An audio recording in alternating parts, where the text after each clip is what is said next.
Welcome to JMO with Josh and Joe. It is Tuesday, December 27th, and Merry Christmas. Merry Chrysler. Merry Crisis. Happy Hanukkah, whatever the fuck y'all celebrate. We celebrate Christmas, so we're going to say Merry Christmas. Merry Christmas. So cold ass fucking weekend. Cold as, like, hell literally froze over, and that place was called Cleveland, Ohio, bitches. Right. When you lose to the Saints, you become hell. Joe Burr was actually burring just because of the weather, and not because of the ice in his veins. Or the ice that he wears. He's so cool, man. We'll get to that game. That was a tale of two halves. Yep. Gonna be it has in the first half, not gonna lie, type of thing. This is the point. This last week and this week is the point where the playoff machine is starting to get overloaded. The playoff machine starts to smoke. You know, it's like there's so many. It's like when Taylor Swift announced that you can only get tickets on Ticketmaster. Yeah, it shut down the whole thing. Playoff machine. Everybody's using it right now, including ourselves, because we have a sticky scenario because Arizona decided to fucking not beat the Buccaneers this past Sunday night. That was unfortunate. I feel like if they didn't have their third string quarterback, maybe they would have won. Just maybe. Yeah. Dude, it was freezing this weekend, man. You could see, and it just so happened to be, it felt like most of the games were in outdoor stadiums. Yes, that was. Wasn't it weird? Like, they were in Foxborough, they were in Cleveland, they were in, Baltimore, I think. Yep. Cincinnati. Isn't it weird that, Atlanta and New Orleans have domes? I guess SoFi's kind of a dome. Warm places have domes. Yeah, that is odd. Minnesota, Foxborough, Cleveland, Pittsburgh. Minnesota does have a dome now. You're right. But you were correct. They didn't have a dome for a while. The Jets didn't play in a dome. Pittsburgh, obviously, Heinz Field is one of the coldest places. Soldier Field, Lambeau Field. Why are all the cold fucking places all outdoor stadiums, and then we got warm places with indoor stadiums? Don't make no sense. Makes no fucking sense. The franchises believe that they're the elements. Mm-hmm. Like Buffalo's snow, Chicago's wind. Yeah, that's true. Oh yeah, there you go. That's fair. Buffalo snorts snow, and then they become unstoppable. Chicago, they like to they smoke some wind, and then boom, they're unstoppable. It's the Popeye effect. You eat the spinach, Popeye gets strong.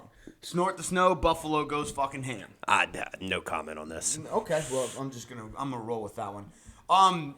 So cold weather outside equals sloppy play. There was a lot of missed kicks, yes, a lot of fumbles, a lot of unearned interceptions, and a lot of earned interceptions this weekend. Mm-hmm. I do love how once college football's done, the NFL just takes over the weekend. It's like, this is mine now. Yes, you're absolutely right. It's just there's nothing anybody can do about it. The NBA can do what they want. They can try. It's just you have your diehard NBA fans, and then if you got casual fans, they're all gonna watch the NFL. If we had Christmas on Friday, I don't see a scenario where Roger Goodell would have done straight football from Thursday night all the way through Monday. Oh, absolutely. He probably would have gotten 3 games in on Friday. Yes. 3 games in on Friday. You got your Thursday night game, 3 games on Friday, 3 games Saturday, and then all of them on Sunday. Mm-hmm. Yeah. And then the one on Monday. He just takes up the whole week. He owns the week now. He owns time. Yes. Take that, God. Just kidding. So jeez. Messing with the big man upstairs. I'm not messing with shit. It was a joke. He's got a sense of humor. My God has a sense of humor. My Jesus wears a tuxedo shirt. Okay. What you got? No, I like to think, that's kind of funny now. I mean, besides, Roger Goodell in the NFL and Jeff Bezos owning everything, I feel like college football is the only thing in their way. Yeah, that is true. It's tough. College football is going to be a tough one to crack. I think, I think they have to just turn it into the NFL. With the transfer portal, the playoffs. Well, that's what they're essentially doing. He's like, okay, if I can't change this, I'm just gonna, or if I can't own this, I'm just gonna change it into what I want it to be. So, yeah, Playoff pictures rounding out, which is nice. That's always fun. Yep. We got a bunch of teams, and you know what? I think we were talking about this earlier, and I think you're right. That extra team in there, it throws just enough of a wrench so that there's more teams or there's more different scenarios. There's more different scenarios now towards the end of the year than there would normally be. You know what I'm saying? Yeah, and like basically we have like I feel like with the extra game and with the extra team, teams have stayed in contention longer. Yes. You know, I feel like in the past I've written off teams for, not making the playoffs a lot earlier than we have now. So, like, I really do like that because, it prevents a lot of teams from actually tanking, which, I mean, I get why you tank. It makes sense because you're trying to rebuild and such and get a higher draft pick and whatever, yada, yada, yada. But as from a fan's perspective, it's not really great. I don't actually think teams tank in the NFL. It's easier to tank in the NBA, but I don't actually think. I think like the Texans. I think they're just that bad. Well, they're they're just not good at football. Yeah, and I think the Miami Dolphins. Remember when the Miami Dolphins were tanking for Tua? Yep. I think they were just bad at football. Like, it's impossible to, like, you can't just go out on the football field and give it just 50-55%. You're going to get hurt every time. Yeah. You have to give it 100% every time. Now, granted, obviously you can, if you're a coach, you can put in a game plan that is a losing game plan, but those players are still going to play hard. It doesn't matter. Yeah, so that's about all I got. You ready? You want to jump into the games real quick? Why not? Let's do it. All right. Let's start with the Thursday game. This is the ultimate, like, Thursday type of football game that I figured that would. Like, the colors worked out. Jaguars, Jets. It just seems like, the only thing that would have made it better is if it was Jaguars, Titans.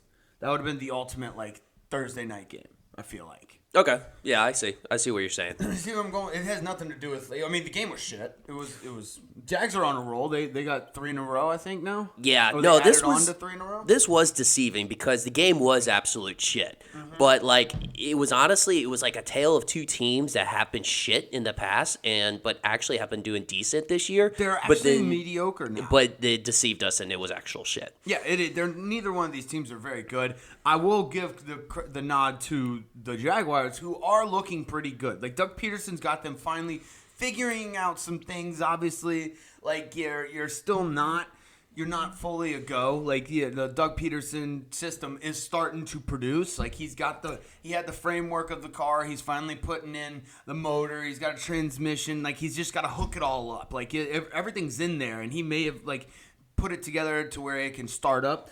But he's got to perfect it. He's got to add everything. He's got to add the turbo. He's got to add the wheels. He's got to add the steering wheel and shit. He's priming it up. He's priming it up. Getting it ready. It's the prime. It's priming year right now. Yeah. The next year he's going to be vroom vroom on these bitches. Vroom vrooming all day. And I think the Jaguars have a first round draft pick too, right? They should. I don't think they made any stupid trades, in the past. Unlike the Saints. And the Broncos. So let's get to the game a little bit because I feel obligated to talk about it a little bit. Excuse me. So the Trevor Lawrence goal line stretch. I forget what part of the game it was, but anyways, how a lot of quarterbacks on the goal line they'll stretch out the ball. Yeah, made popular by Drew Brees. Yeah, exactly. But Drew Brees would stretch it out and then bring it back in. Mm-hmm. Like, nowadays, quarterbacks are just stretching it out and then getting it knocked the fuck out. Well, they know if they cross the plane, then it's over. Right. Now, what I think defenders should do, anytime there's a goal line stance like this, they should have a designated defender to just punch within the general area. Ball puncher. Yeah, a ball puncher. I'm talking like he doesn't even like. They say that sounds hike. So bad. They say it does. Ball puncher, ball buster. Nice. What if he goes down just out of natural reaction instead of going up? Or if he gets hit or something and just not punches his nutsack. Yeah. But anyways, so like the guy just like all he does he blindly punches at the quarterback. Mm-hmm. Like they're not like how often do you get a call like a flag for punching somebody in the face on the football field? Because, like, people get punched all the time. Like, they get punched because the defenders try and punch the ball out all the time. And sometimes they miss. Yeah. So, like, I'm saying just go in, spearhead, just in the direction of the quarterback. And when he pops that ball up, your fist is going to be there. So while he's spearheading with the football, you're spearheading with your fist. With your fist, and you knock the ball out before the ball crosses the plane. Because most of the time they knock it out, but it's way too late. Yep. So that's, just my humble advice. I would have to say that's cornerback. You got to put a quarterback back there because or like a will linebacker because they're just faster. They're a little smaller. They can. I was thinking though more on the fact that a DB actually has to swat the ball, so he's better at locating the ball in the air. Well, all those defenders are trained to tackle and punch. Well, yeah, definitely. That's like it's ingrained. It's in high school. Yeah, just like my little tidbit. Let's see. What else you got on this game? Wilson's done. Yeah, Zach's gone. Yeah, Zach's time is done. You know what? He might have another shot, and I'll go into this a little bit later with some other quarterbacks that have came out of the Jets and actually have succeeded. But it's not at New York anymore. No, it's not in New York. He's the quarterback's version of losing the locker room. The coaches lose the locker room all the time. Yep. He's the quarterback version of that. Yeah. He just lost the locker room. But yeah, I mean, good job, Jags. Like we said, Doug Peterson's priming it up. He's ready to vroom vroom next year. And the Jets are just there's two teams right now that I think the wheels are just falling completely off. That is the Jets, obviously one, and the Titans. I think the Titans are they're not looking great. To be fair, the Jets weren't supposed to be good. They were supposed to improve, but they weren't supposed to be good. So, well, they had something rolling. That's what I'm saying. They did have something rolling. Then the wheels came off. Yeah. So the Jags. If you got anything else on this, we'll move on. That's about it. Jaguars beat the Jets 19-3. Bills versus Bears. Brr. Very cold. Very cold. It was funny though. I saw a Bills fan in the stands. He had no shirt on, but he had a mask. He had a mask. And I mean the mask was on his chin. So, I'm confused, but good. Let's go. Hey, look, that chin's clean. I get, yeah. It's got no cocoa on the. That chin is clean, but that man is. But you know what? Pneumonia is on his way. Yeah. But he ain't got no cocoa. He ain't got no cocoa. COVID is it's not his problem. Frostbite, that might be something in his near future, and how big he was, diabetes. But other than that, he's good. Yep. He's good. The Chicago, but they put up a little bit of fight early on. Like, I mean, it was pretty close in the first half, and then go into the third quarter. 10-6 ball game at halftime. Yeah. Like, I mean, you got something going in Chicago. It might not be great right now, but it's a shiny new toy. It's kind of what you want to see from like a head coach is like, especially with a depleted roster. It's like, okay, like don't be unrealistic and think that, you're going to make the playoffs when your roster is absolute shit. It's right. Like, hey, look, he's got to come in.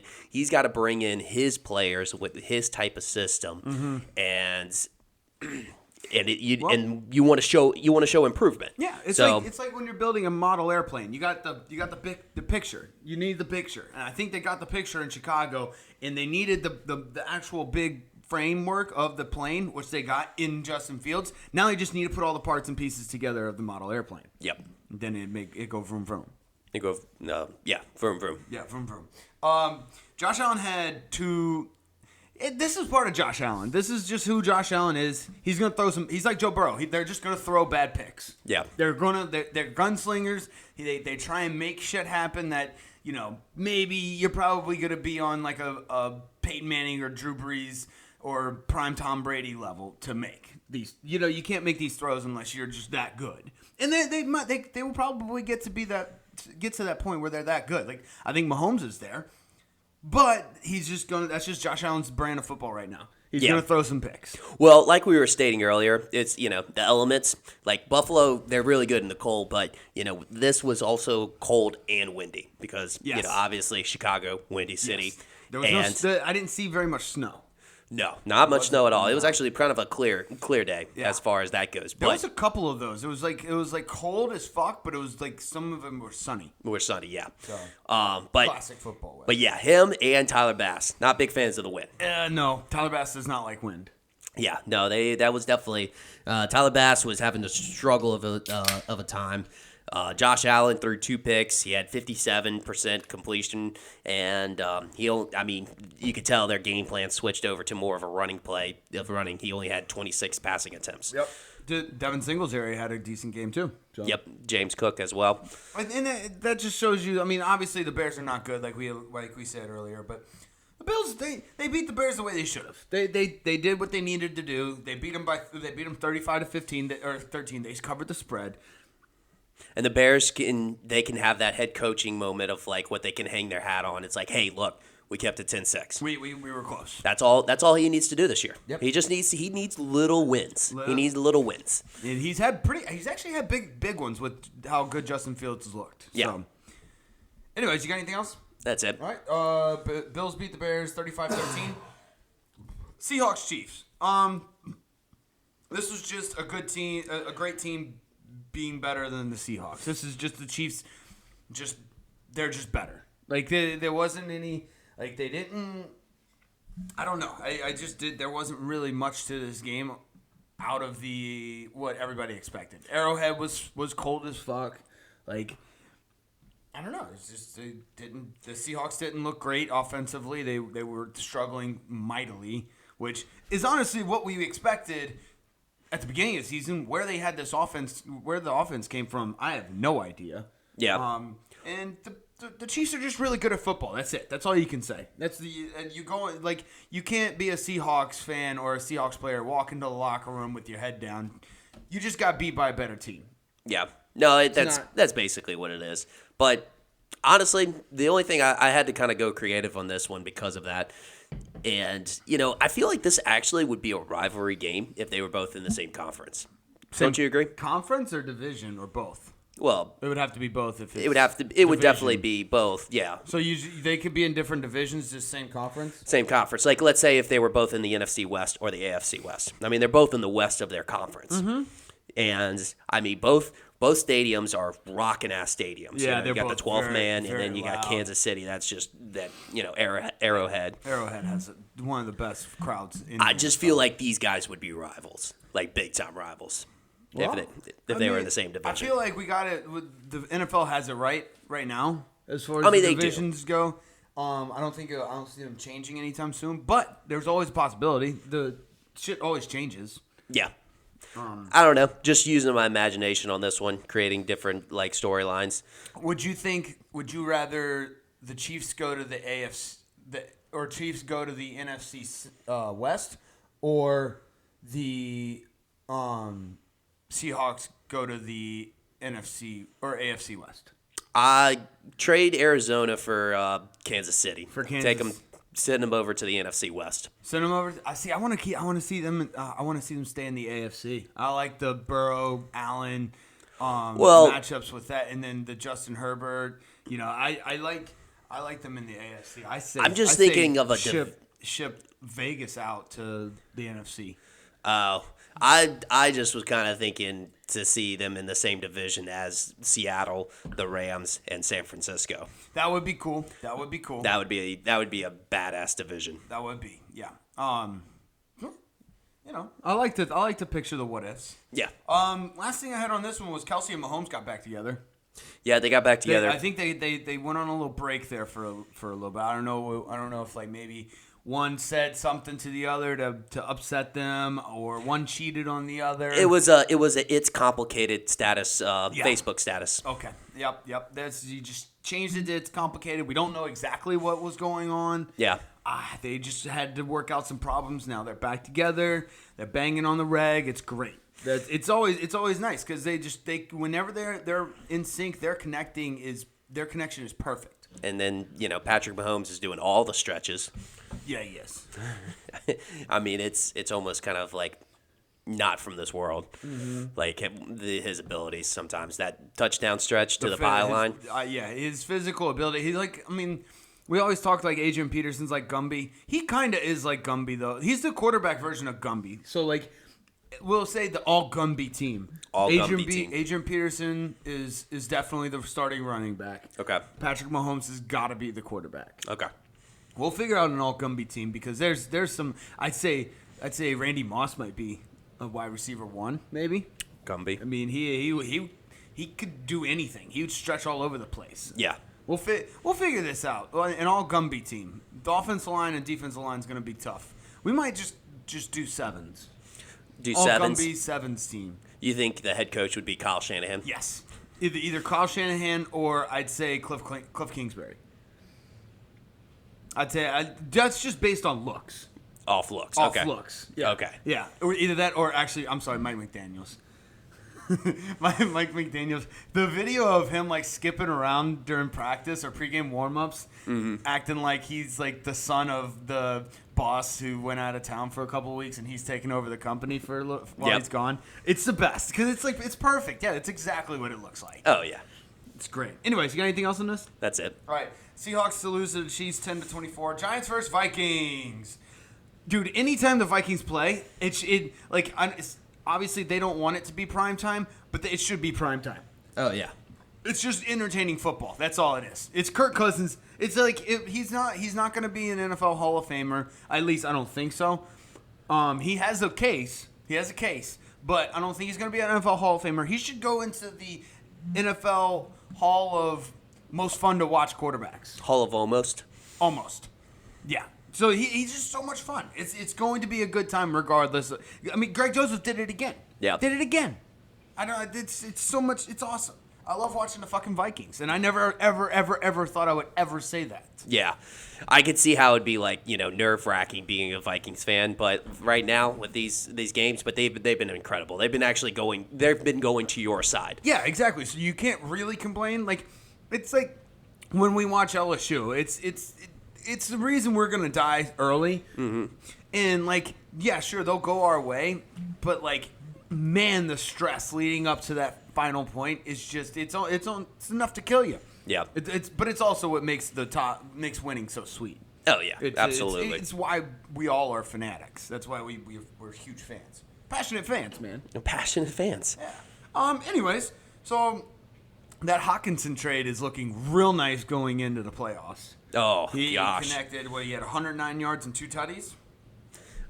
Yes. Very yes. Nice. Yeah. No, you're right. It's absolutely. He's definitely looking like he's the top 10 pick that he was, and I mean, yeah, it just looks really good. The Giants can still make the playoffs. Like they're not out. This is another fun playoff machine scenario that you can put in a million different things because the Commanders are still. They're still somehow the Commanders are still there. Yep. They're still in it. Green Bay's probably going to be the one that sneaks in and grabs that 7th seed. They control their own destiny. They just have to win out, and they go in. Yeah, and then they're going to be hyped up. They're going to make their way all the way to the NFC Championship, and then just get booted out. We'll get to that. Okay. We'll get to that because I got a couple things I want to say about the Packers too. Yeah, this was just a hard-nosed, well fought. This was actually a very entertaining game too. It was good. They had some great catches. Slayton had a great catch. Had some record breakers. Oh yeah, Justin Jefferson, huh? Justin Jefferson set the single season record for most receiving yards in a season for the Vikings, for the franchise record. And what he needs 244 more yards to break 2,000. Yep. Which I don't think that's ever been done, right? I'd have to take a look. But obviously, it was a 16-game season, but I don't think anybody's broken I know somebody's broken 2,000 rushing yards. Mm-hmm. I think Adrian Peterson did that. Chris Johnson. There's been a couple people. Yeah, I don't think anybody's ever broken 2,000 receiving yards. I could be wrong. Yeah. I probably am. Jerry Rice probably did it like 400 times. But anyways, yeah, it was. I mean, they were double teaming him too. They listened to us. They listen to podcasts. Thank you for listening. Yeah, They double teamed him too, and he still caught balls. It's funny because I feel like the most said thing, most common said phrases by commentators this year is wide open Jefferson. Wide open Jefferson. And that's the way it's been. It's just been like that all year. I don't know how, because he was double teamed. Yeah, he was double teamed. He's such a good route runner, and he knows where the holes are.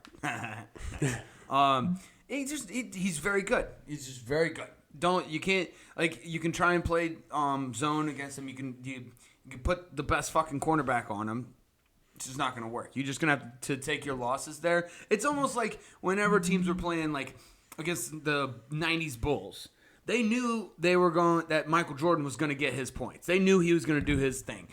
It was just they had to focus in on stopping Scottie Pippen, stopping Dennis Rodman, just stopping Steve Kerr.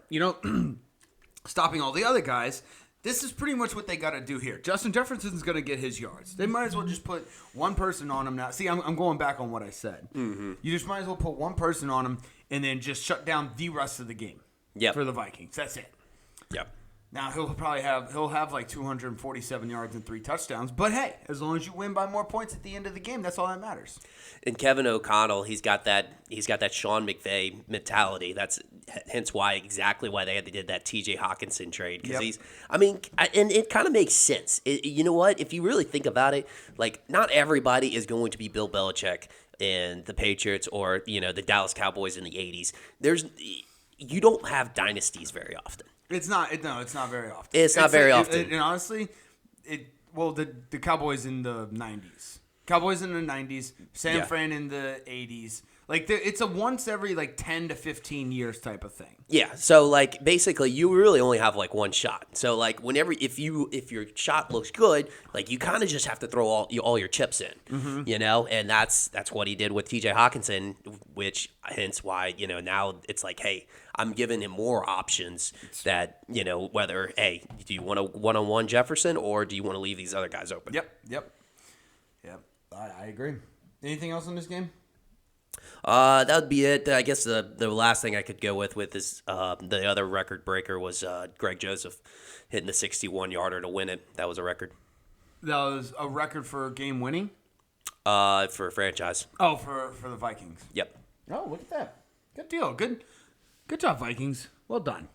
Let's see. Giants lose to Vikings 24-27. Let's go Bengals Patriots. Tale of two halves. The Bengals finally got up. Dude, they scored 22 points in the whole game, right? Yep. And that was in the first half. Yes. I don't know what happened in the locker room. I think they stopped. That's what teams do, man. They get up real big because I think it was 22-0 or 22-3 at halftime, and they get up real big, and then they coast. Just let Joe throw the ball, man. No league, you got to understand that no lead is unovercomable because obviously you did that to them in the first half. They can swing around and do it and get to you in the second half. We saw it in the Colts-Vikings game. Obviously there's not going to be 33-point swings every week, but you can't just say, "Oh, I got a 16, 17-point lead. I'm good." Mm-hmm. You got to keep the foot on the gas. Joe Burrow. I mean, like we said earlier with Josh Allen, and Joe Burrow, they're going to throw interceptions. Some of those interceptions in the red zone, you got to clean up. Those are the daggers that are going to hit you hard in the playoffs, and they could kill you. Yeah. I think Joe Burrow just didn't know what to do. He's so used to coming back from behind, and having to win the game that he was just like, I don't know what to do with my hands. Yeah. He's just like, wait, so we're in the lead? Okay. Weird. Should I throw it to the other team? Should I give him a chance? Dude, I don't know how to play with a lead. Hey, this Marcus Jones guy is fast. Yeah. He'll take it all the way back. Let me just throw a pick six to him real quick and give it a little challenge. The Bengals almost gave it to him. They remember at the end of the game there was a fumble. I think who was it? Joe Mixon fumble, and then Ramondre Stevenson fumbled it right after that. Yeah, right in the red zone. Right back to him. The Patriots were and they were only down by 4 points. They just once a touchdown without even an extra point wins it. Yeah. So They almost came back and won that. That was well done by the Patriots. They didn't just roll over. Let's put it that way. No, they didn't. I would expect that's how I would expect a Bill Belichick-led team to respond is fight back. Yeah. I don't know, that last touchdown that Patriots had that made it go into 18 was pretty crazy. Oh, yeah, the assist by Washington? Yeah, and it looked like it was a Hail Mary almost in a sense. It did.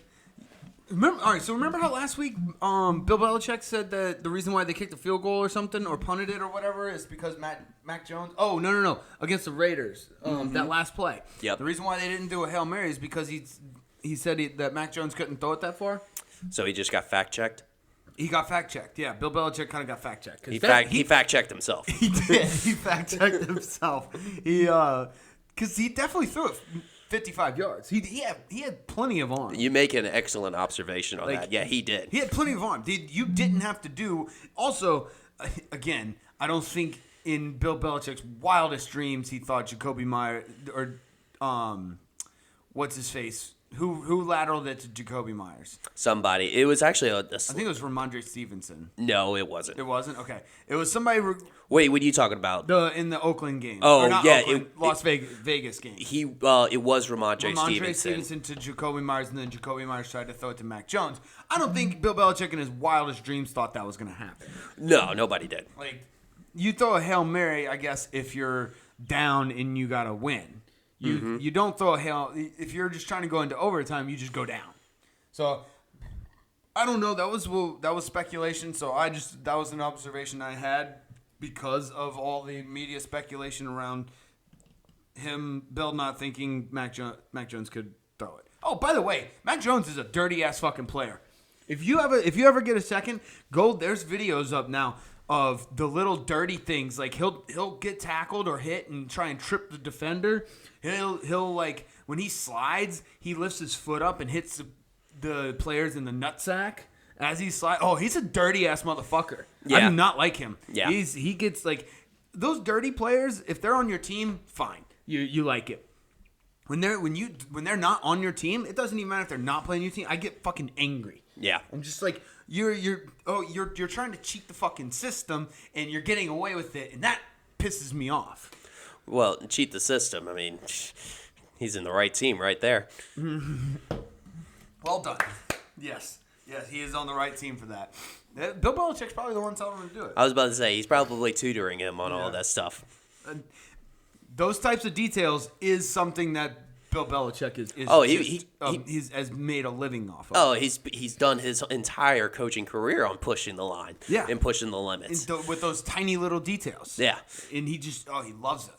When he was an intern at his first career job, I forgot where it was. It was Cleveland, an intern? Yeah, I think it was with the Jets or like way back in the day. Way back in the day. Gotcha. But basically he was the guy that was supposed to exchange the practice film or the practice film to the other team, and he actually withheld the film an extra day on purpose.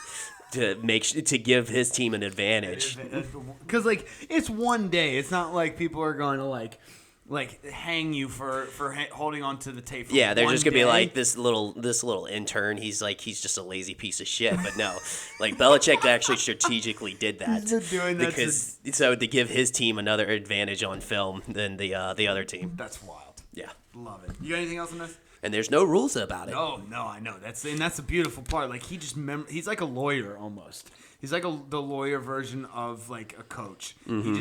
He memorizes the entire just all the rules and then finds the loopholes. He tries to find the loopholes. He's so good. Anything else? That's it. All right, Bengals Bengals beat the Patriots 22-18. I think that solidified a playoff spot for them. I believe. I don't know. For sure, they might. I think you're right. I know they're for sure in the playoffs. I don't know if that one solidified it. Lions Panthers.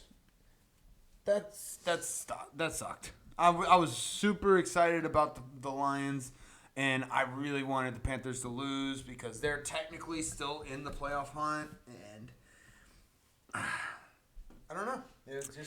They ran the ball well. They exposed the Lions' biggest flaw on the defense. Yeah, they did. Essentially what they did. They exposed the Lions' biggest flaw in defense, and Foreman and Hubbard had really, really good runs. Like Hubbard had 125 yards, and he had like 10.5 rush yards or yards per rush. Oh, yeah. No, it was a slaughter fest. It's weird. The Panthers, I don't understand why the Panthers feel like they're a team that disassembled in the offseason and reassembled with a better team when they did that during the season. They did. We talked about this last week, huh? Yeah. They just did. It's what was that analogy you used? It was they weren't supposed to be good, but they're as far as the playoffs and the TED analogy. Yeah, TED analogy. It's like trying their hardest not to do well, but doing well. Yeah, it's funny. Jared Goff is still slinging it, man. They're letting him cook. He just throwing the football like it. There was a bad exchange between him and I can't remember the running back. That fumble killed. The fumble just kind of ruined it. It was like in the second quarter, I think. It was in the red zone, too. Yeah, in the red zone early on, like, it's just like, I don't know, like, it wasn't obviously the reason they lost, and it didn't, like, suck the life out of them, but it was just like, it's fucking sloppy. And then, like, it would just, I don't know. Who's this Zane Zylstra? This is another guy I just learned about. Some fantasy football hero. That's if somebody started him. Well, there's no way nobody started. He had 1 touchdown all year, and he barely got any targets. And then he gets 3 touchdowns. You never know. He went to Minnesota State. Minnesota State. Yeah, that's a good trivia. Yeah, right. That's good. But yeah, wow. Like again, I'm just I as much as we keep up with football and watch football. We're still learning new players. Yeah. Every single week. It's wild. It's insane. Yeah, that's about all I had on this one. Lions, you kind of fucked yourself for the playoffs. I think there's like a scenario where you need some people. Green Bay, obviously, to lose. You need, call it like the Saints to lose, I think. Or no, not the Saints. You need, who else? The Seahawks to lose. You need a whole range of people to lose in order for you to get in. But so, is it time to dub Scott Wilkes the new Rick Pasecci? Why do you say that? Well, if he makes the playoffs as an interim coach with the Panthers, maybe. Maybe he's got him playing some ball. I mean, think about it. Ever since they fired Matt Rule, they haven't been good, but they haven't been trash. They haven't been trash, and they're playing way better than what the talent they have. I think he's got a winning record with them. I think so too, and he definitely doesn't have a winning record of talent on the team. Well, they disassembled their team. Yeah, exactly. Right. Anything else in this one? Nope. The Battle of the Cats. Battle of the Cats. That's true. Lions lose to the Panthers 23-37. Speaking of Battle of the Cats, we had the Battle of the Dirty Birds. The Battle of the Dirty Birds next. Falcons versus Ravens. That's a good segue. Dude, these two teams are so fucking boring. I'm done. It's like it's tough. I mean, I get it. Okay, the Ravens are starting Tyler Huntley and Atlanta's starting Desmond Ridder. I get it. I know. It's just we didn't even need to play. We kind of did because the Ravens are still in the hunt. You didn't have to televise it. No, it was. Yeah, this was kind of bad. I mean, the only exciting part is just when Sammy Watkins just shows up out of nowhere and just catches a deep ball. Yeah. Oh, that was nice. Yeah. And then somebody who was the Ravens defender just straight knuckleballed that motherfucker out of Drake London's hand. I can't remember who it was, but he just punched it right out. Like it was a solid, perfect, just well placed. Was it Humphrey? Marlon Humphrey? I don't think so. I don't remember who it was, but my homie just punched it, knuckleballed it, loved it. Yeah. They were at the end of the game. The Falcons actually almost tied it because this was a 1-possession game. Mm-hmm. If you look, that's 8 points. They were really close to. Algier was actually close under the goal line. There was like 4th and goal up from the 1. I was about to say it was a goal line stop for the Ravens. Yeah, huge. I mean, this like just said this was like Ravens game all through and through. Yeah. Just low scoring defensive match. 4 down, goal line stop Yep. to win the game. This is exactly what John Harbaugh, that's what he lives for. He came in his pants. Yes, he did. For this one. It's not only is it Ravens, that's AFC North football for you. Like, that's just, they love it. I think all the stadiums are outdoor stadiums, right? Because I know Cincinnati's is, I know Cleveland, I know Pittsburgh is. I think the one in Baltimore is too, right? The one in Baltimore, yeah. Baltimore Stadium's outdoors. Yeah. The AFC North, that's just the way that they just love playing football like that. Yeah, they love outdoor football. They hate points. They hate points. Yeah. They don't like fun. All right. Well, our version of fun. That's their version of fun. Mm-hmm. But yeah, I didn't really have too much on this game. The Falcons are officially eliminated with that game, I think. Ravens still in the hunt. Dirty Bird game, boring. That's about it. All right, Falcons lose to the Ravens 9-17. Texans versus Titans. Oof. Dude, so I said earlier that the wheels are coming off of the Tennessee Titans. Mm-hmm. I don't think the wheel it's just the wheels. I think everything's off. The only thing left is the frame. It's like when your car gets jacked in New York. They leave your fucking frame on cinder blocks. Mm-hmm. That's what the Titans are right now. Yeah. They're just a jacked car on cinder blocks. It's tough. They're not looking good. Derrick Henry's running the ball, but that's it. They're obviously Malik Willis was playing. I know that. I get it. But they just don't look good. They don't look like a football. I mean, they lost to the fucking Texans at home. Yep. At home, dude. The crazy part about it too is you don't really feel like the Texans are going to change. Like Mike Vrabel's one of those coaches. It's like he's got a certain way, and when it's working, but when it's not, the Texans or the Titans? Titans, I meant. When it's working, it's working, and then when it's not, but it's not. He's not going to change it. He doesn't know how. He doesn't audible well. He's not going to audible it. This is how he's going to do it. That you either like it or you don't. Yeah. And once people figure it out, then you can't be so one dimensional with Derrick. I know you have Derrick Henry, but you gotta you got Malik Willis can't do. He didn't look terrible, I guess. No, he wasn't bad. He had a nice little rushing touchdown in there. He looked like he had some sparks of promise, that maybe he could be like a mobile quarterback. He could maybe throw the ball. We'll see.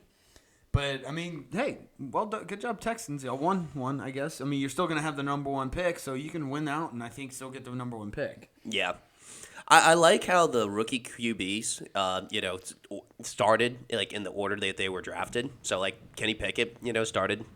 He was picked in the first round. Yeah. And then, since it took a while before the other ones got picked, until the third round. Desmond Ridder was the next one, and then Malik Willis, right after him. We're just waiting on that North Carolina guy. What was his name?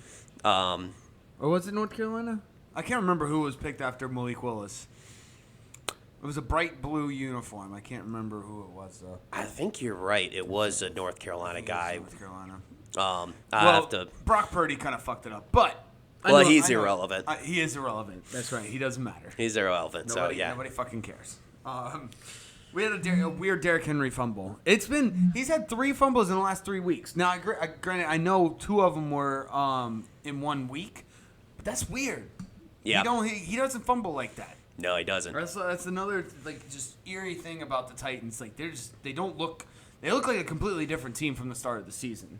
To his credit, every single one of those fumbles that he had, the defender used every bit of his body weight into throwing that punch that ball out. Yeah, it took everything in the defender to strip the balls from him. Yeah, I do agree with that one because his arm is the size of my thigh. Yeah, when you strip a ball out of Derrick Henry's hand, you're out for the play after that. I mean, you're rolling off to the sidelines. You don't make the fumble recovery. No, you have to recover. Yeah. You need a recovery from the fumble recovery. Yes. Yeah. But yeah, that was weird. Titans, they don't look good. I think the Jags are going to end up winning this division. This actually makes me feel a little bit better as an NFC South fan. This division sucks too. This is the NFC South of the AFC. Okay, yeah. They're what, the AFC South? Yeah. AFC South. Yeah, so just the South we're not good right now. The conferences mirror each other for these southern divisions. They are, yes. Yeah, it's not great. But yeah, that's about all I got. This game sucked. Yeah, Willis is gonna have to work on his Hail Mary pass. Yeah. There was more Texans around that ball than Titans. Yeah, there was. It was tough. You got anything else? That's it. Texans beat the Titans 19-14. Commanders versus 49ers. I don't know what to say. This was kind of like the Chiefs Seahawks game. The better team won. Yep. They're just better than you. There's no other way to put it. That Brock Purdy interception was unearned. Unearned? That was an unearned interception. It was early on. Yeah, I don't know. Kyle Shanahan, what he's doing with this 49ers team, I mean, obviously they're good. You were the one who pointed this out to me earlier. Nick Bosa, his sacks. Do you know how many sacks 17 and a half sacks for the season. 17, like sneakily under the radar, 17 and a half sacks. And he's just a nonchalant guy. I mean, if you ever heard him talk, he's just like, man, I'd really like to get this sack. And then he does. He's like the coolest dude. Oh, yeah. And that actually, if you count like all of his bullshit roughing the passer sacks, he probably should have closer to 20. Yeah. Like I remember, I think it was either last week or 2 weeks ago, he had the biggest bullshit one, and he apologized for it. And I was like, come on, dude. But that's just Nick Bosa. He's just that kind of. He's just that guy. That guy, He's like, meh. All right, my bad. He was meant for the West Coast. I'll get it next. Yeah. He's like the California, San Francisco chill surfer dude vibe. Yeah. He really was built for California. So this pissed me off. So my man Kittle, the last 2 weeks, is everything I wanted him to be the entire fucking year. Yep. The entire fucking year. He has gone off these last 2 weeks. And he decided to save it for when I wasn't in the playoffs. Well, Brock Purdy kind of figured out the offense. He's like, all right, Kyle Shanahan's going to make me, hand it off in weird directions to like 50 different guys. Mm-hmm. And then if I have to throw the ball, I just throw it to Kittle. Yeah, it's actually very, very, it's very simple when you think about it. Oh, yeah. It's a foolproof system, and it's simple. That's how somebody who is as irrelevant as Brock Purdy can thrive in it. Yes. What else? We had a Carson Wentz sighting. Yes. He didn't play badly actually. His stats looked pretty good. So is he coming back? I don't know. Obviously you can go by the stats, but the eye test, he didn't look as scared to be in a football game. Yeah. As he normally does. With an intimidating defense. Yeah. He usually looks terrified. But he didn't look as scared. So maybe this is what they should do for the rest of the year. You know how sometimes players are better. Basketball players are better off the bench, as a six man. 6 man of the year. That's their 6 man. Okay. He doesn't start the game each game, but he comes off the bench. I like that. He probably is. Because he can get a feel for the game. He can see the flow. Like sometimes some people are intimidated when they just get on the field and they have to see everything for the first time. Whereas if you're on the bench, you can see it and you can kind of get an idea of what they're running, and then boom, come in the second half, and maybe he shouldn't even come in the second half. He should come in midway at 8 minutes left in the third quarter. Something like that. That's when he should come in. I think also he just doesn't like to get the first hit. Like how some quarterbacks like to get that first hit and it just gets them into the game and it gets them into the groove. He doesn't like to get that first hit. So just wait till Taylor Heineke gets the first hit and then he comes in. Well, he's scared. Yeah. He just plays scared. He plays scared. So when Taylor Heineke gets all that out of the way, they're a little tired, he can come in. And then he comes in. Okay, we figured him out. Good deal. You got anything else in this game? That's about it. The better team won. That's it. Commanders lose to the 49ers 20-37. Eagles versus Cowboys. Boom. Almost Minshew mania, man. He plays so well too. He almost at the end there. I really wanted the Eagles to lose because I still somehow am alive with this Cowboys will win the NFC East bet. Or anybody else besides the Eagles. Yeah, but I know, but it's the Commanders and Giants are running out of it. Yes, out of contention. The Cowboys. So, like, I almost, because I love Gardner Minshew so much, I almost like was rooting for him, even though I needed the Cowboys to win. Okay. Is it the Fu Manchu? No, it's just like his personality. You know how like Nick Bosa's like made for California? Like his personality. Gardner Minshew's just made to be my best friend. He's made for the people. We would be cool. Like we would go out and I feel like we would hang out. We'd have a few beers, maybe throw back a few cocktails and shoot the shit. You know what? Play some pool, maybe go play some darts, hang out, maybe hit on 2 bitches, and then boom. Yeah, I feel like we would get along. Okay. That's a whole night envisioned. I mean, it's kind of. Yeah, I pictured it. It's a little weird. Man, we would. It's a little weird. Yeah, whatever, dude. Well, I'll let you roll with it. Yeah, thanks, dude. It was a nice thought that you're trying to ruin here. Okay? It's a moment for you. Yeah, thanks. So Josh Sweat has a 99 acceleration. Did you see him just bolt out of a cannon after that interception? Yeah. It was great. You love to see. I knew the reason why I brought it up because I knew you would love to see that. Oh yeah, absolutely. I mean, honestly, Kyle Shanahan shares my interest in this. As far as I know he plays Madden, but gets all the 99 speed guys. Yep. Because if you look at all the previous running backs, and this is going to divert back to the 49ers game for a second, but like if you look back at all the running backs that he used to have, they all have fast speed. Mm-hmm. Jerick McKinnon, Raheem Mostert, JaMychal Hasty, Matt Breida, Jeff Wilson, they're all fast. Oh, really? That's true. I didn't really know. Okay, so, damn. You might be onto something with that Madden formula. Oh, absolutely. You always get the fastest people. Always get the just fast guys and just have somebody who can at least hand the ball off. Exactly. Bam. Anyways, let's get back to this one. Jerry had a little lamb. That's a funny one I heard. Jerry had a little lamb. CD Lamb is nasty. He is so fucking good at football, man. He is good. Jerry Jones is just up in his booth, just like, damn that CD Lamb. He real fast and he's blingy. He reminds me of Michael Irvin. Michael Irvin back in the day, and I really like him. Yeah, he's better than that Dez guy. Yeah, I didn't like that Dez guy too much. That Dez guy had a attitude on him. He had an attitude problem. Attitude problem. Hey, what kind of name is Dez Bryant, huh? I like CD Lamb better. Like Desmond? Desmond? Like, come on. It's like, yeah, you didn't finish your name. I guess CD Lamb's not any better either. But anyway, we're just going to roll with it. Hey, it's more than one syllable, so. That is true. And it's easy to understand for Jerry Jones because he's getting old. So CD, it's just basically the alphabet, A, B, C, D. Yep. And then Jerry had a little lamb. He knows the lamb. So it's easier. Dez Bryant, not so much. Not so much. I don't somehow for some reason. Javon Curse had a game. Is that his name? Javon Curse. Ow. For Cowboys defender. I think is fucking linebacker. Dude, he lit up the stat sheet. He had like an interception, a sack, a forced fumble. Oh yeah, that's right. All around the board. I can't remember his name though for some reason. Jesus Christ. Look at us. Just look at us. Let's see. Yeah, it's Jaron Curse.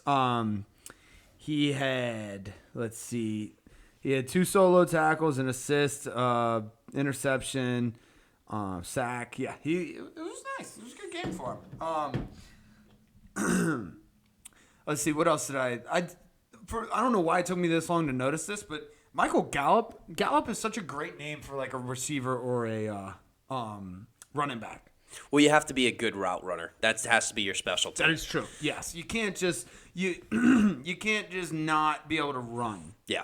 So, which is fitting for him because he's a great receiver, great route runner, great catching. So yeah. I guess the only thing I had left that was probably the funniest part of this entire fucking game, the Devonta Smith celebration.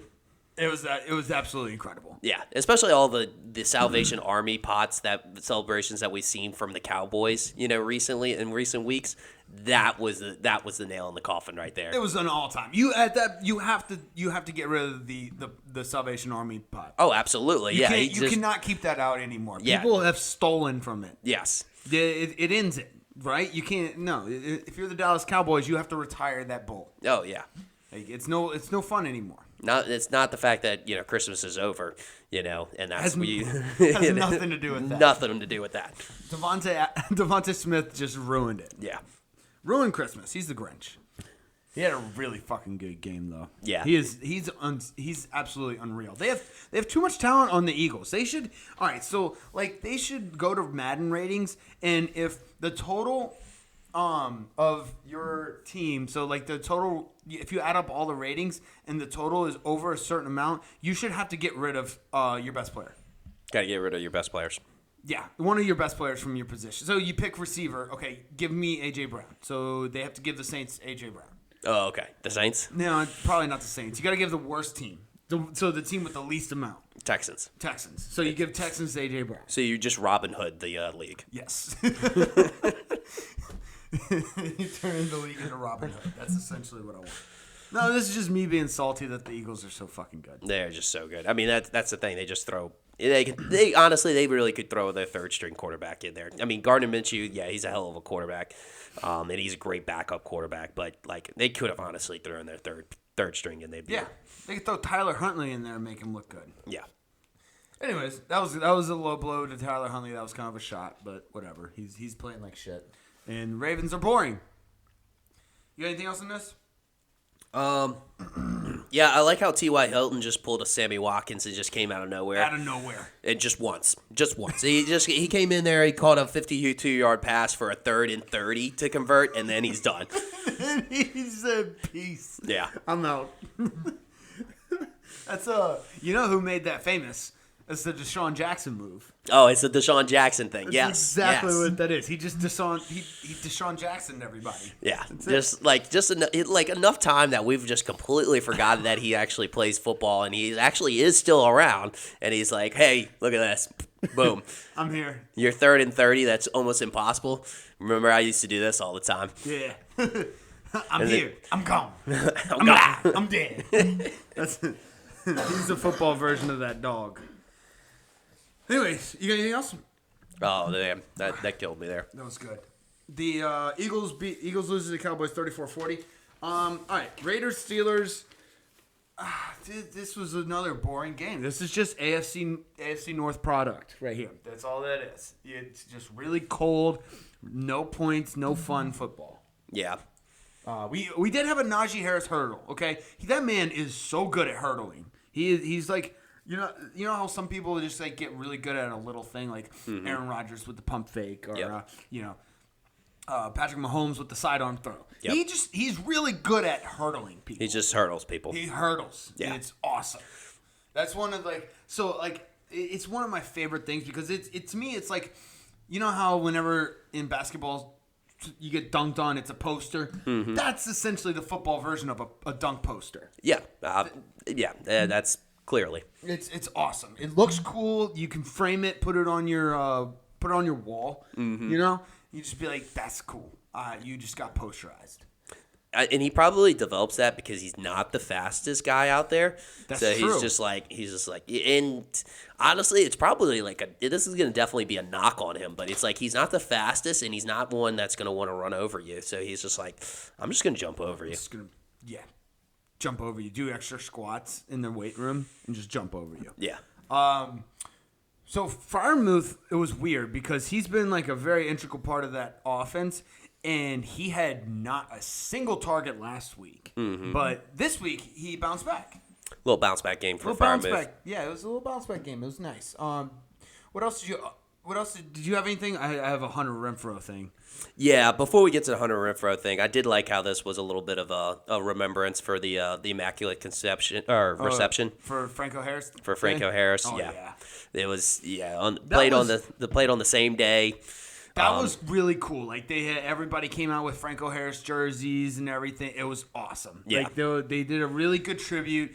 The fucking Commanders need to take note on how to commemorate somebody. Yes. They need to take note on how to make a tribute to somebody. That's how you do it. Steelers are a type of organization that would perfect something like that. Exactly. So take notes, Dan, or snort more cocaine. Yeah. Whatever you want to do. I don't give a shit. You're selling the team.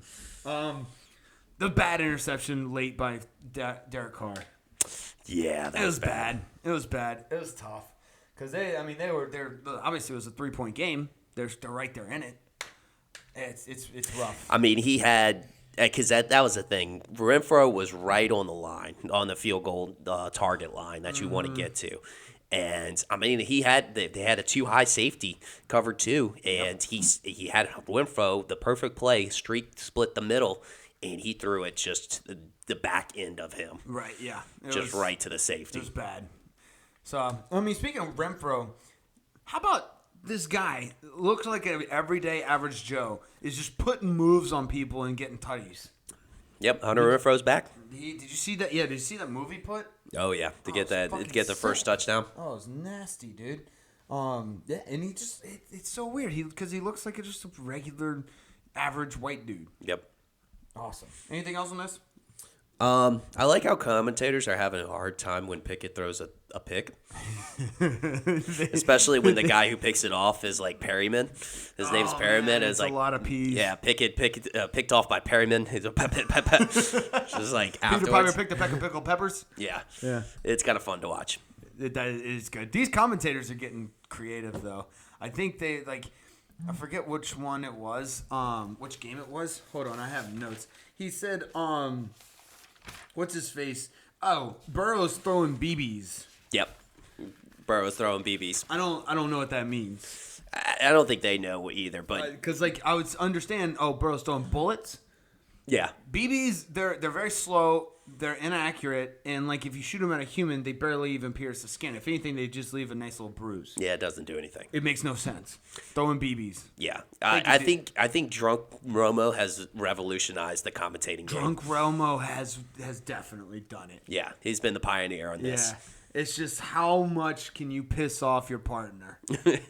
Just Jim Nance. Jim Nance wants to, he wants to just beat Romo's face in. Oh, definitely. At this point. Yeah. I wonder how much Romo is drinking because, he wasn't sober. When? Just on the games where he got there was a lot of. I remember. I think it was either this year. It was last year.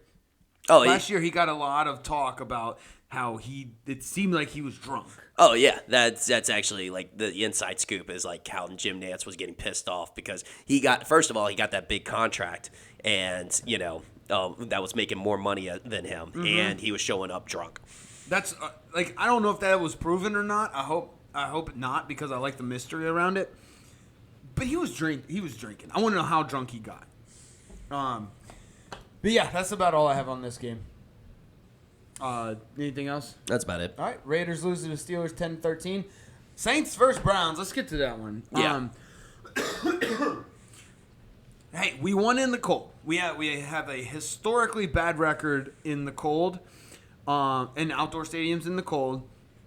We got a W. And we got a W. And it was also a game that, towards the end, you started getting that feeling. This is a typical Saints blown lead, and then I remembered that we're playing the Cleveland Browns. Yep.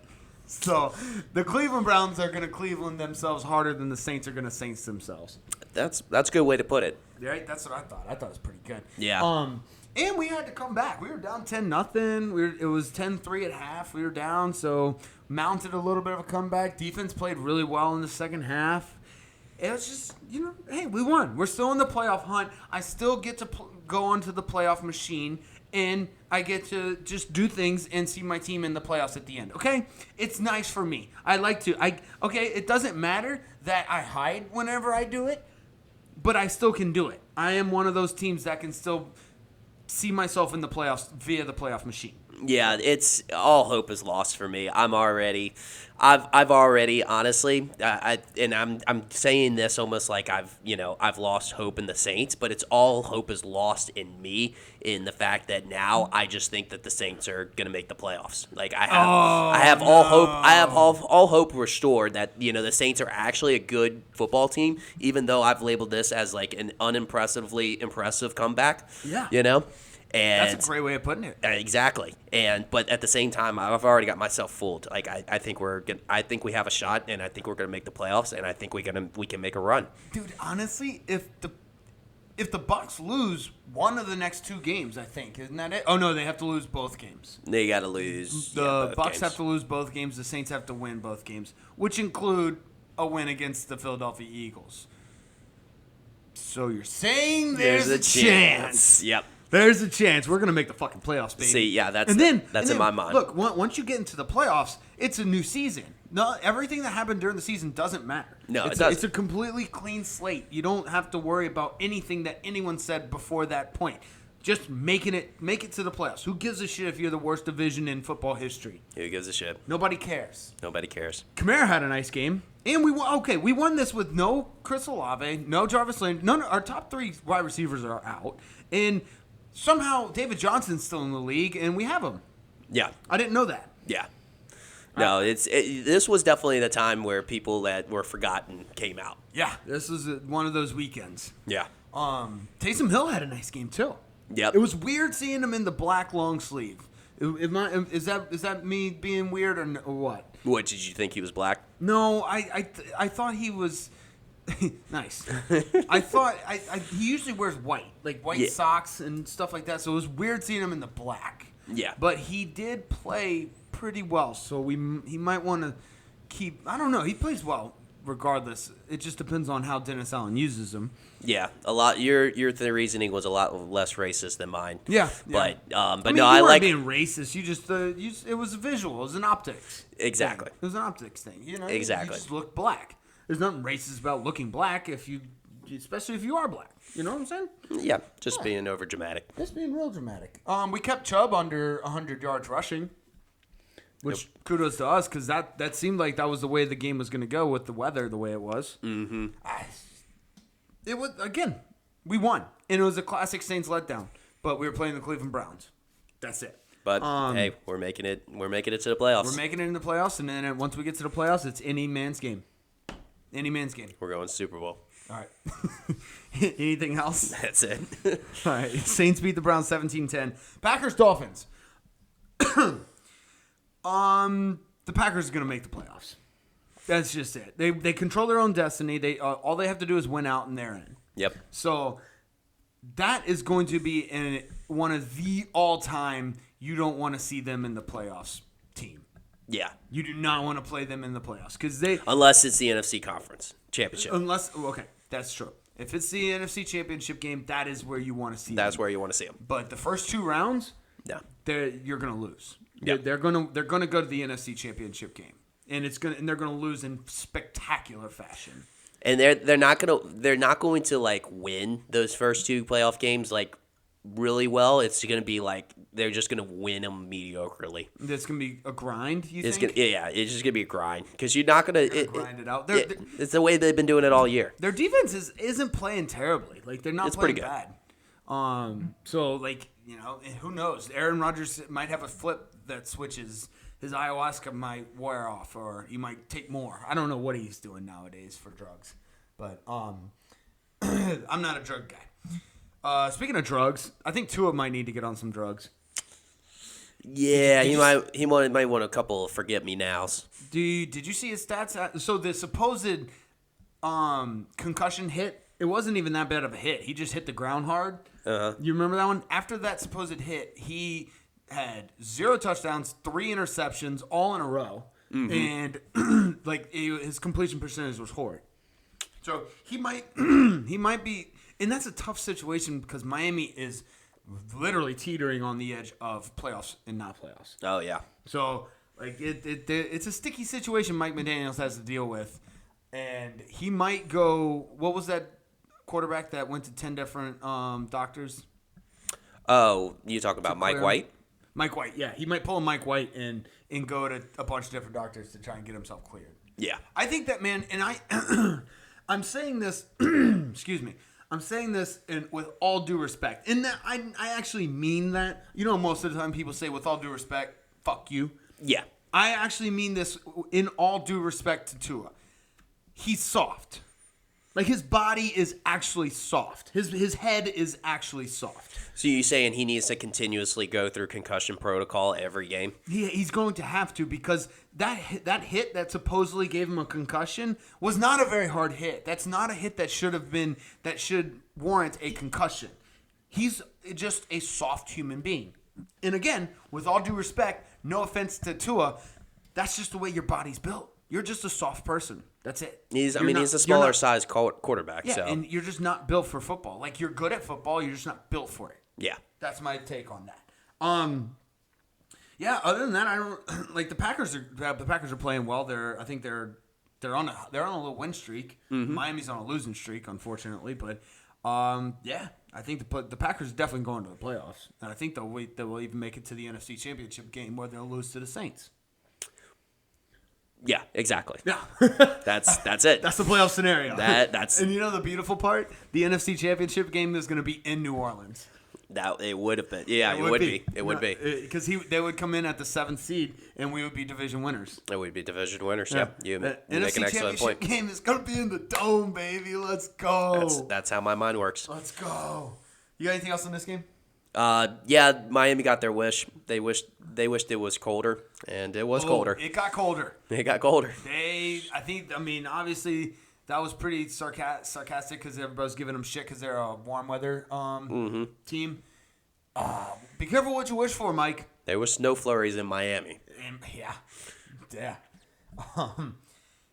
Anything else? That's it. Let's see. The Packers beat the Dolphins 26-20. Broncos Rams. I have 2 notes on this. One of them, Russ has 12 touchdowns. 12 touchdowns. He's tied his bathrooms. He might not see another touchdown. He might tie the amount of bathrooms he has with his touchdowns. Do you think they're taking him out for the rest of the year? I don't know. I mean, they took him out. This weekend. Yeah, but he was also losing 44 to 14 at that point. We'll see. Yeah. Okay, so my second one is Cam Akers is going to do exactly what he did last year and fake everybody out into thinking that he's a first-round fantasy draft pick. I can't wait to see who picks him. I know, right?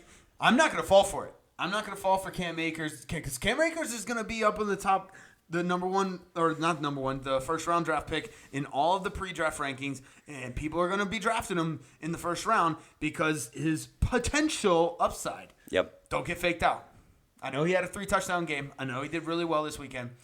It was against the Broncos, and he's probably going to finish out the season well because LA is not going to give a fuck. Mm-hmm. They're not playing for anything. No. They're just going to run up. They're going to just do exactly what they did to these teams. And they're going to Cam Akers is going to fake everyone out again. It's going to be great. Yep. It's going to be fun. What do you have on this game? Well, I mean, I guess we should talk about how this got Nathaniel Hackett fired. Yeah, it did get Nathaniel Hackett fired. That's true. I don't blame the Broncos, if I'm being honest. He's not doing anything with what he's got in Denver. He's actually making the situation worse. Well, and the thing is like you gotta put your eggs in one basket. It's either Nathaniel Hackett or Russell Wilson. Like you got to figure out which one of them is a problem. And if there's more problems around the organization than just Russell Wilson, then it's Nathaniel Hackett. Yep. I think people would argue against that because I don't know. Where did the Russ hate come from? You know how everybody was hating on Russell Wilson in like mid-season? It was like he's a shitty teammate. He's doing high knees on the plane. Like I think he might just like he's got his own locker room, his own shower or whatever. I think he just might be a dedicated guy. Like I think he's just dedicated. Yeah, but there's also reports of like teammates saying how he from Seattle, how he was drifting with the locker room because he would have like at a certain point he kind of just got like celebrity status, and like even when they wanted to have like a one-on-one meeting with him, he would be like, "Hey, talk to my agent to schedule a meeting." Gotcha. And So he was actually being an asshole. Yeah, he wasn't like actually. You want to have like a relationship with your quarterback. Like, I mean, I get it. We like with a lot of other people outside the organization. Maybe you can be like, hey, yeah, schedule a meeting with my agent or something like that. But like with your own teammates in the locker room, you want to have more of a like closer, intimate relationship with people, with them. Like all locker room stuff. Because so you can gel. You got to be, you got to be. I get it. Like he probably was thinking like he's a managerial role. Mm-hmm. He's the boss or whatever. So he's got to be a leader in that sense. I don't think so. You got to be you got to do that at some point. That's you got to be that leader at some points. But you also got to be the friend. Yeah, I mean, and the thing is it's not like they were practice squad players. It's like these were starters that you're playing with on a daily basis. These aren't rookies that just getting in the league. Yeah. So you can do different. Veterans. You can be that way and act that way to certain people if like on a certain level. But like your own teammates, like nah, that's not gonna mesh well. Right. I agree. What else you got? Yeah. So actually, the Nathaniel Hackett firing. The early odds to get this coaching job. Because they're going to be looking for somebody that will be able to mesh well with Russell Wilson. Yep. Is it Sean Payton? Well, I mean... Are they going to bring someone else up from college? The thing is, if they're going to get Sean Payton, obviously he's still under contract with the Saints, so they'd have to make a trade for him. But it has been like flirted with in the past about Russell Wilson and Sean Payton, teaming up. Yeah. So... The only awkward thing is that Sean Payton's mentioned his interest in Vic Fangio. Vic Fangio? Mm-hmm. Yep. Being his defensive coordinator. He's got an all-star assistant coaching, yada, yada, yada, staff that he's, proposed. That would just be really awkward. That would be awkward. Considering he was just the head coach at the Broncos 2 years ago. Yeah. So, it's like, what's up, dude? That's so awkward. Yeah. That would be so weird. Anyways, you got anything else in this game? That's about it. All right. Broncos get destroyed by the Rams, 14-51. Bucks versus Cardinals. The Cardinals almost did it for us, man. Almost did it. We really needed them to win. And it's almost like the Bucks didn't want to win that game. No, they don't look like they want to win any of their games. It's weird, man. It's like it's uncharacteristic of a Tom Brady led team. Like I don't know. Like it's not, obviously you can't you can't blame Tom Brady, I guess, for other people playing shitty, but like he is the quarterback. It's tough. Yeah, it was. They got my hopes up. We got the false hope, and they got my hopes up because they went into overtime, and it actually the Bucks had to come back. They had to come back. They were down for most of the game. Mm-hmm.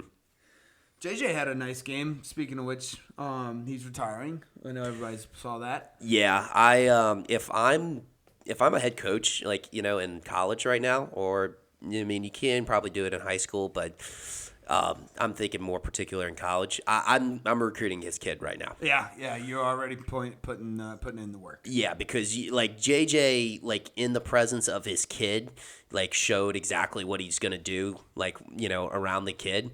It's that kid's gonna be coached up from a very early age. He's gonna be a football guy. Yeah, and you already know football runs in that family's DNA.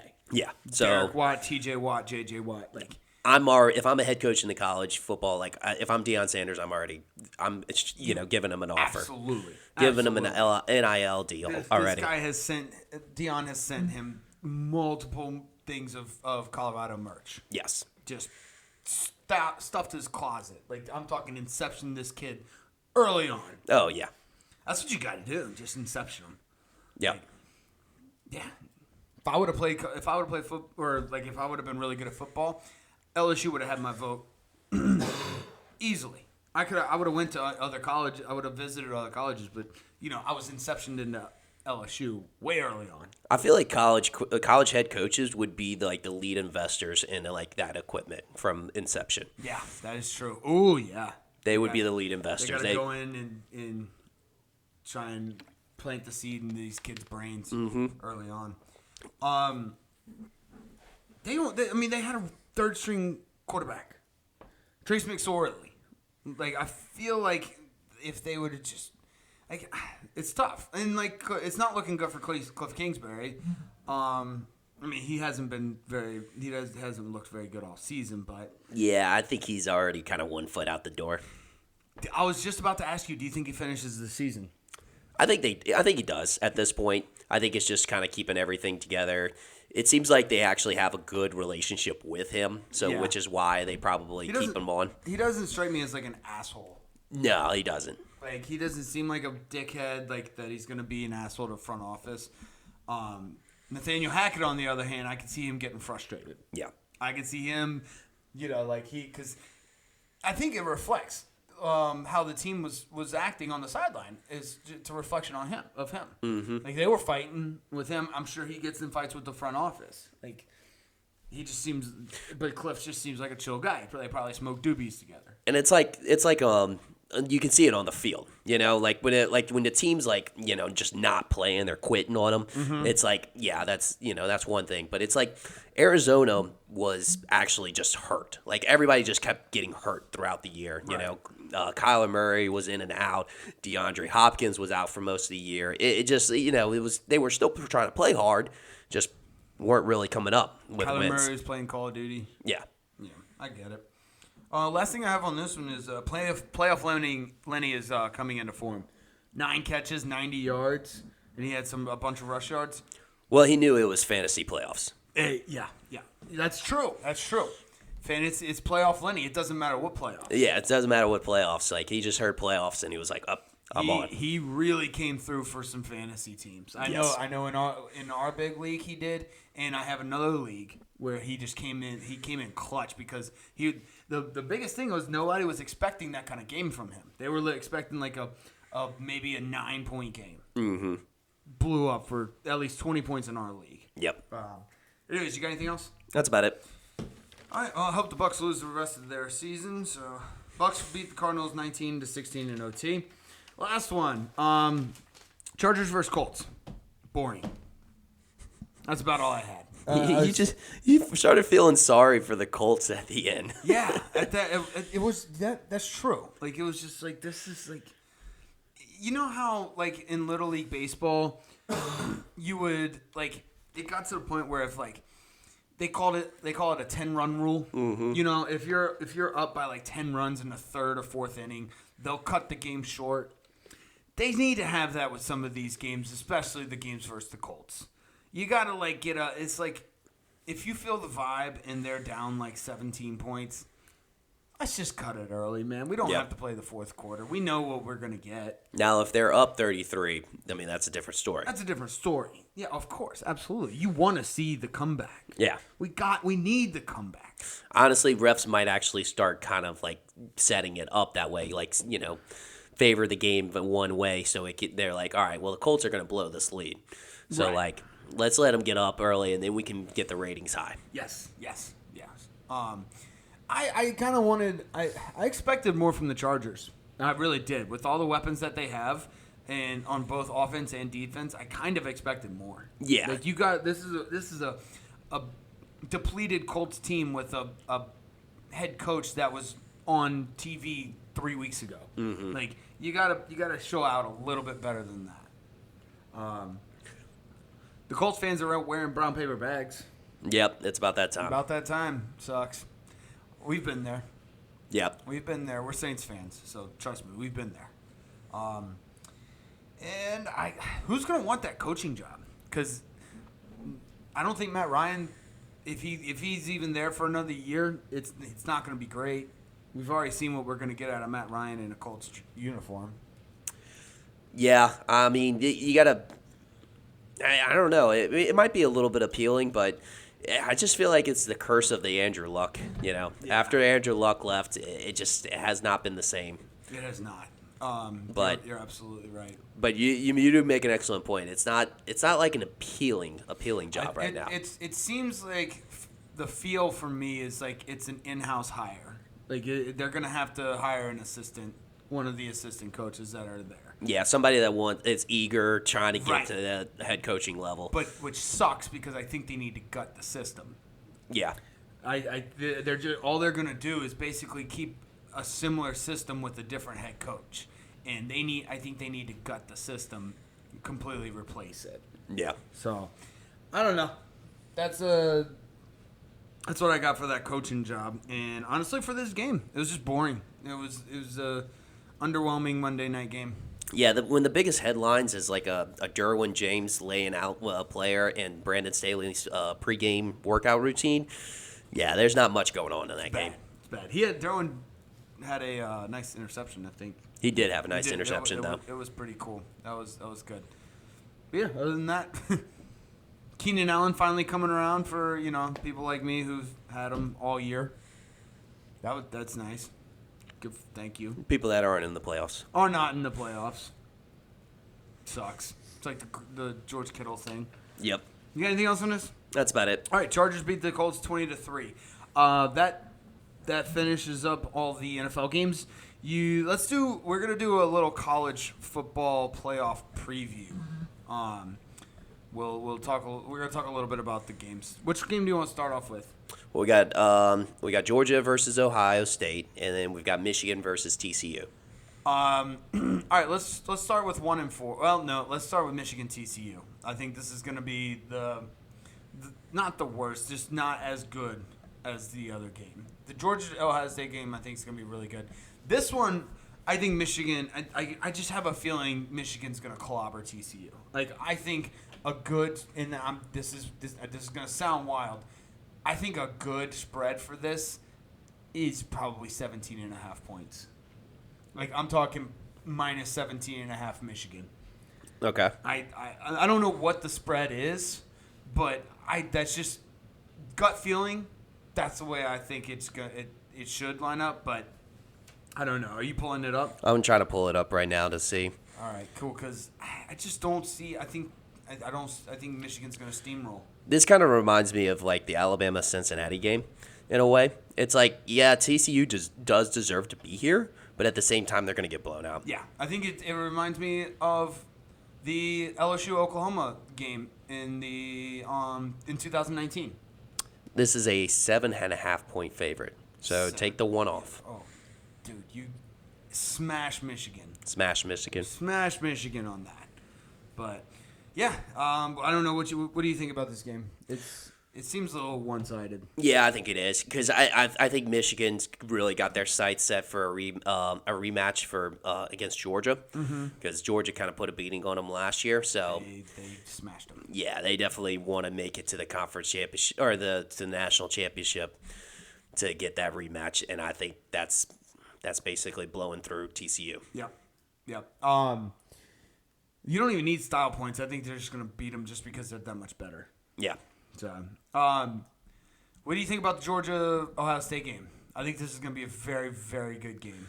I think this is interesting because, like, Ohio State's it's a good football team, and I think it's going to be like the other side of the ball. That's going to be the telltale sign. So basically, defense? Well, so Georgia's defense versus Ohio State's offense is definitely going to be the headliner. Right. But I think the difference makers is going to be, Ohio State's defense against Georgia's offense. Mm-hmm. Like who wins that battle? Because I think, I think Ohio State has the weapons and has the offensive firepower that if it's close enough, I think they could win that matchup against the Georgia defense. But if Georgia just has their way on offense, like Stetson Bennett just comes in and, does his cocky little asshole moves that he does, then obviously Georgia's going to run away with it. Yeah. I'm having trouble, because like you said, Ohio State is very talented. I just have a hard time picking against Georgia because they have a mini NFL team. I think if C.J. Stroud is able to sling it, and he puts up great numbers, like I'm talking like a 400-yard game with 3 touchdowns, I think Ohio State has a shot. Now, if Stetson Bennett is the one coming out slinging, 350 yards, 3-touchdown game, obviously Georgia's going to win that. But that's my thing. I think Georgia's going to win. If C.J. Stroud can come in and just put up insane numbers, Ohio State has a shot. I think if Ohio State can keep it under, over under, with the over under alternate over under because it's 62 right now, but if alternate over under, if they can keep it under 52 points total points, I think Ohio State can win it. Because I think it's just more like if Ohio State has like one or two possessions that coming down the stretch that they can win it. I think that's the key. They got to keep Georgia's offense under control, and they got because I agree. I think in the headline matchup between the Georgia defense and the Ohio State offense, I do think Georgia's defense is going to win that battle. That's why I'm picking Georgia, and I'm saying if C.J. Stroud has a very good game, then they could win. I think Georgia's defense is going to win that matchup. Well, most of the time. Yes, and to your point, that is when the other matchup comes in. I think Ohio State defense needs to hold them to the over/under being 52. Then they would have a shot. Then they can have a shot, yeah. Because I like I said, you're right. I mean, what is it? 9 times out of 10, Georgia's defense probably going to beat Ohio State's offense. Right. But I think that 9th time or that 10th time, Ohio State can break through, and if it's close enough game, I could see them pulling it off. Okay. So if they can, that 10th time they break through, the Ohio State puts up like 21, 24 points. If they can hold the Georgia offense to 24, 25 points, they have a chance. Any man's game. Yeah. All right.